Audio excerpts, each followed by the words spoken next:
是咱感谢双赢详细说明。继续关心政治，这民众党的立委麦玉珍讲，家己30当前甲台湾红菱果馆，一切几纳节早转去越南省，这款讲法是引起争议。麦玉珍今仔日有出面回实咧，讲伊会甲家己的经验讲出来，就是要提醒大家，其实咱台湾有真侪移工甲新住民，因为无了解法律，就会早违规的物件出入境。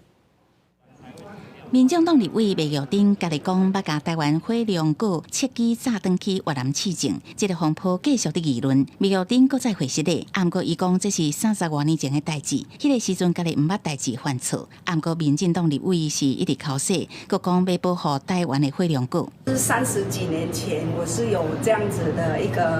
个行为，所以我觉得是我错了，就那时候不懂得犯这个错，跟大家道歉。也没有党团干部在委员会开记者会，立法院从来没有过。立法院什么时候党团干部用委员会开记者会的？不要出卖台湾！麦玉珍搁讲，真侪移工新住民拄来台湾的时阵，无一定会当理解相关的法令，可能会想要早无符合规定的物件来台湾，也是要为台湾回国的时阵，早违规的物件转去，会甲家己亲身的经验讲出来，就是希望会当做一个示范。很多就是因为不懂，刚来台湾的移工新住民，还有就都带了一堆东西带过来，